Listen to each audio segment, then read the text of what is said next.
అగ్రవర్ణాల గుప్పిట్లో సైన్యం 10% ఉన్నవారు సైన్యాన్ని ఎంత 10% తుపకాలు 10% లేని ముఖ్యమంత్రి అని మరి ఆధ్వర్యం మన సారి 10% లేని ముఖ్యమంత్రి అయినా సరే మాట్లాడట ఇగో ఇతనా హుషియదారి ఇతనా బాగేదారి ఎవరో చింతపండు మన సారేం అంటాండ్రా తలకాయ నిండా మొత్తం బీసీలే ఉన్నారు కానీ బీసీ ముఖ్యమంత్రి వద్దు బీసీ మంత్రులు వద్దు నాకేం మంచిగా చాలా చండాలంగా వస్తాయి నాకు.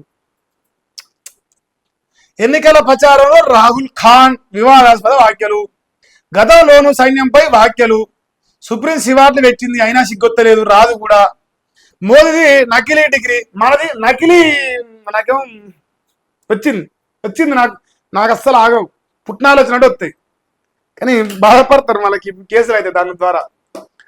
హైబ్రిడ్ పిల్లగాడు 3 కులాలు 3 మతాలు 3 జాతులు హైబ్రిడ్ పిల్లగాడు 3 రంగులు కూడా అది ఏ రంగో ఎటు రంగో అసలు ఏందో అర్థం కాదు. ఒకసారి ఈయన క్యాష్ ఏదో చెప్తే నేను సంతోషపడాలనుకుంటున్నా. చాలా డిఫరెంట్గా ఉంటుంది ఆయనది చరిత్ర. రాహుల్ ప్రచారంలో రాహుల్ సన్నాసి మాటలు అవి విమర్శలుగా నేను చూస్తలేను. ఎందుకంటే తెలుగుకాల సన్నాసి ఈడెవరు ఉన్నాడు చెప్పు. 10% ఉండరా 15% ఉండరా 50% ఉన్నాడు ముఖ్యమంత్రి అయిందా. మరి మనమేం మీకిచ్చి కాంగ్రెస్ పార్టీ తల్లిలాంటి పార్టీ 42% రిజర్వేషన్ ఇస్తా అని చెప్పినాం. మరి 42% బీసీలకు కాంగ్రెస్ లో టికెట్ ఇచ్చినామా ఎందుకు వీకేలే. మందికి మంగళవారం మనకు శనార్థం చెప్పొద్దు. నాకేం పిల్లగట్టు వచ్చి అవుతాయి మంచిగా చెప్పాలి ఏం చెప్పినా అన్ని లంగా ముచ్చట్లు చెప్పొద్దు. మన సక్కమైన సంసారం అయితే మనం కూరలు ఇంటి లేపాలి. మనమే పెద్ద తెలంగాణ ఇది మనమే తెలంగాణ రెడ్డి రాజ్యం తెచ్చిపెట్టి అడిగిపోయి 10% ఉన్నది ఎత్తారు. మరి ఈడెంతమంది పండుకున్నారు దాని లెక్క చెప్పరాదు మొగాడు అయితే అది చెప్పడు. ఇంకేందా పేదోళ్లను ఓటేయనీయొద్దు పోలింగ్ బూత్ వరకు రాకుండా అడ్డుకోండి. జేడీయూ నేత కేంద్ర మంత్రి లల్లన్ సింగ్ వ్యాఖ్యలు సోషల్ మీడియా వైరల్ అవుతున్నాయి. పోలీసు కేసు కూడా నమోదైంది. నివారణ కేంద్ర మంత్రికి ఈసీ నోటీస్ ఇచ్చింది. అంటే వాళ్ళయ్యే జాగిరేమనుందా పేదోడు ఓటేతనే రాజ్యాంగం రాసి పెట్టిరని ఆయన చెప్పాడు. ఆయన ఇటువంటి సన్నాసి మండలి మాత్రం చదివిపోతాంది. తెలివి ఉందా లేదా ధమాకులు ఏమన్నారు బుర్ర రివర్స్ తిరుగుతుందా మెంటల్లో నాకు పనిచేస్తున్నట్టు మీకు. నా బెంచ్ను తప్పించుకునే ఎత్తుగడ విచారణ చివరిలో విస్తృత ధర్మాసనానికి కోవడమా. కేంద్ర ప్రభుత్వంపై సీజే జస్టిస్ బిఆర్ గవాయ్ ఆగ్రహం. వాదనలు ముగించాకే నిర్ణయం తీసుకుంటానని స్పష్టీకరణ. ట్రిబ్యునల్ సంస్కరణల చట్టంపై విచారణ 7కు వాయిదా. సిగాచి మృతులకు కోర్టు ఇచ్చారా క్వశ్చన్ మార్కు. ప్రమాద బాధ్యులను అరెస్టు చేయలేదేం రాష్ట్ర ప్రభుత్వాన్ని ప్రశ్నించిన హైకోర్టు. నిపుణుల కమిటీ నివేదికపై 2 వారాల్లోగా అఫిడవిట్ దాఖలు చేయండి. బాధితులకు ఇప్పటిదాకా చెల్లించిన పరిహారం వివరాలను తెలియజేయండి.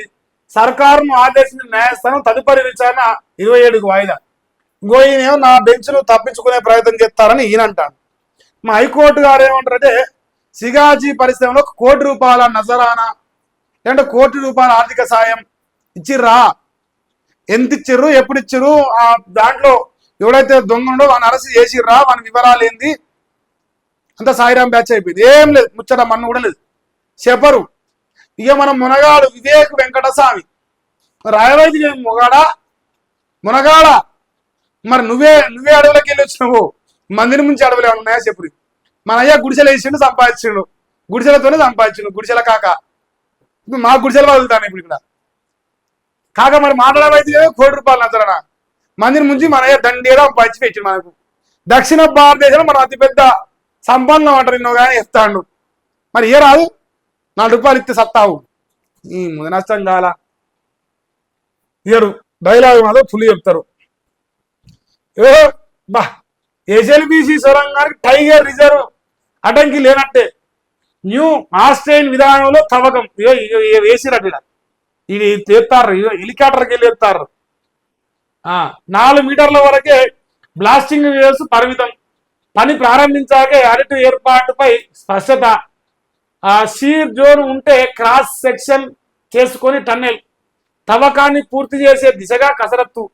నిపుణులు వారంలో సర్వే పూర్తి తర్వాత 15 రోజుల్లో నివేదిక. ఇది ఈ జన్మకు రాదు. మీరు నమ్మితే మీ అంత పిచ్చోళ్ళు ఎవరు లేరు. ఇగో ఈ హెలికాప్టర్ ఎక్కంగానే ఇక్కడ బొమ్మ వేయంగానే ఆహా ఓహో మేధావులు కాంగ్రెస్ వాళ్ళు అని మనం అనుకోవద్దు. సన్నాసులు బూడిది బూడిది పూసుకుంటే ఏం రాదు, మనం కూడా రాదు, బూడిదే వస్తుంది, మళ్ళీ గదే వస్తుంది.